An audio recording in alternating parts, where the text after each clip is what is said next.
आज जिस टॉपिक को मैं आप लोगों से डिस्कस करने जा रहा हूं वो टॉपिक काफी कंट्रोवर्शियल है। जी हाँ, कंट्रोवर्शियल इसलिए है, जब आप सोशल मीडिया पर जाएंगे तो कई सारे हेडलाइंस मिलेंगे आपको कि बाहुबली की जेल से रिहाई। आखिर सुशासन बाबू ने कौन सा सुशासन का स्टेप उठाया, इस टाइप से कई सारे कंट्रोवर्शियल लाइन भी हैं। कई सारे राजनीतिक पार्टी इसको राजनीति का जामा भी पहना रहे हैं। तो हमें उस तामझाम में नहीं पड़ना है, हमें उस कंट्रोवर्सी में नहीं पड़ना है। हमें पढ़ना है कि आखिर बिहार गवर्नमेंट ने जेल मैनुअल में आखिर कौन सा अतिक्रम गिराया या कौन सा संशोधन किया कि बाहुबली की रिहाई हुई। जी हाँ, इसलिए हमने अपने टॉपिक का नाम रखा है रिलीज ऑफ आनंद मोहन की रिहाई।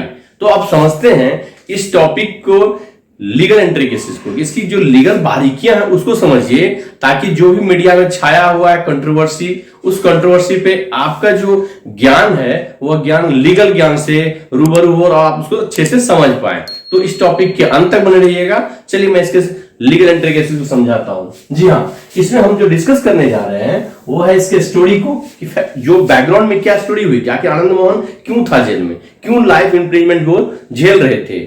दूसरा है कि बिहार जेल मैनुअल, बिहार का जो जेल मैनुअल है उस जेल मैनुअल में क्या प्रोविजन था, उस प्रोविजन में कौन सा अमेंडमेंट किया गया कि आनंद मोहन साहब की रिहाई होती है। तो चलिए समझते हैं स्टोरी को। स्टोरी ये है, फ्लैशबैक में जाते हैं 1994। जी हाँ, 1994 की घटना है। छोटन शुक्ला मारा जाता है। छोटन शुक्ला एक बाहुबली था, कहां का, मुजफ्फरपुर में। तो उसी समय में जो उनकी शव यात्रा होती है, उसी वक्त जो है गोपालगंज के उस टाइम के डीएम थे कृष्णैया, उनको जो है भीड़ को उकसा के उसकी मृत्यु कारित की जाती है, ऐसा कि उनपे आरोप लगता है। किस पे, आनंद मोहन जी पे। तो उसके बाद जो ट्रायल चलता है, लोअर कोर्ट जो है उसको डेथ सेंटेंस देता है। जी हाँ, मृत्यु की सजा देती है। तो वो अपील में जाते हैं, कहां, पटना हाईकोर्ट। पटना हाईकोर्ट उसको कमिट करता है और उसको लाइफ इंप्रिजमेंट में उसको कन्वर्ट कर दिया जाता है। फिर वो अपील में जाते हैं सुप्रीम कोर्ट। सुप्रीम कोर्ट में भी उसी लाइफ इंप्रिजमेंट को, उम्र कैद को ही बरकरार रखा जाता है। वो उस टाइम से उम्र कैद की सजा काट रहे होते हैं। अब हम समझते हैं कि बिहार जेल मैनुअल जो है, उस जेल मैनुअल में एक प्रोविजन है कि जिस प्रोविजन को यहां लिखे हुए हैं कि pre mature release of life convict, जो लाइफ कन्विक्ट मींस उम्र कैद की सजा काट रहे होते हैं, उसको प्री मैच्योर रिलीज का एक प्रोविजन वहां मेंशन किया गया है। जी हाँ, हमारे जेल मैनुअल में उसमें भी है कि आखिर प्री मैच्योर रिलीज कैसे होगा। तो उसमें अप्रूवल चाहिए। किसका अप्रूवल चाहिए, Bihar state sentence revision review board, ये बोर्ड का नाम है। इस बोर्ड में चेयरमैन होते हैं और 5 मेंबर्स होते हैं। चेयरमैन कौन होता है, इसके होम सेक्रेटरी होते हैं। और जो 5 मेंबर्स हैं उसमें आपके जजेस भी होते हैं, जो कि हाईकोर्ट से अपॉइंटेड होता है। इस 5 मेंबर्स के आप जो है गूगल करके भी लिस्ट आप देख सकते हैं।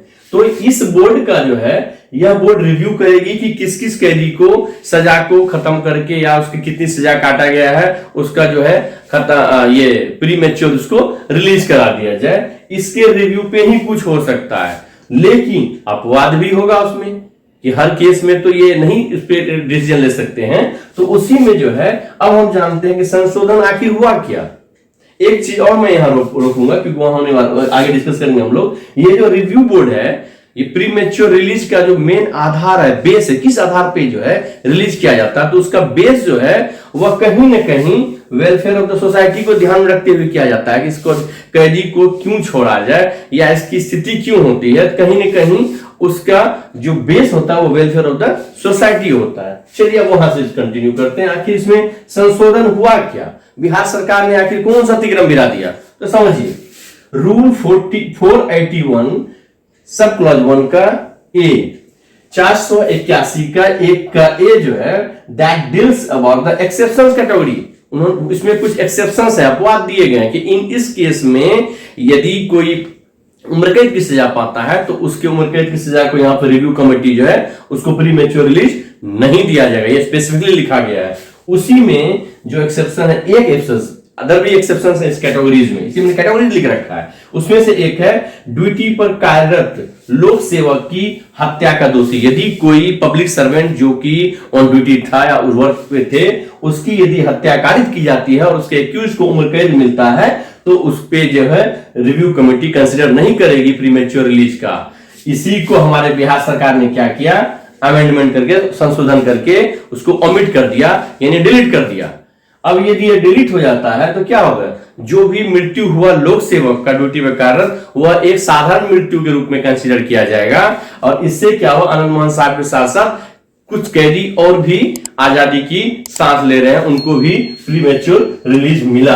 अब आते हैं इसका रिएक्शन पे। रिएक्शन में क्या, पॉलिटिकल पार्टी का तो मैंने बताया हुआ है। कुछ पॉलिटिकल पार्टी ये भी बोल रहे हैं कि कृष्णैया दलित था, दलित का जो है ये पार्टी जो है राजद जो है झंडा बुलंद करता था, और आज इस दलित के ही इसमें राजद की पार्टी से गठबंधन से इसको ये किया गया। तो वो कंट्रोवर्सी को आप लोग सोचिए क्या करना नहीं करना है।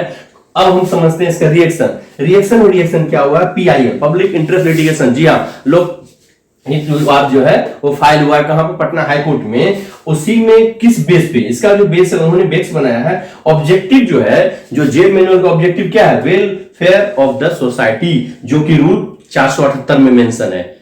PIL बोलता है आखिर कौन सा वेलफेयर होगा आनंद मोहन साहब को निकाल के, और इस जो प्रोविजन था एक्सेप्शन का, कैटेगरी का, इसको डिलीट करके आप सोसाइटी का कौन सा वेलफेयर करने जा रहे हैं। यदि किसी बाहुबली को इलेक्शन से पहले निकाल रहे हैं, इसमें आपकी मंशा क्या है, तो आप सुशासन बाबू, आपने कौन सी सुशासन को देखा, दूरगामी प्रभाव को देखा कि इसको ही ओमिट कर दिया।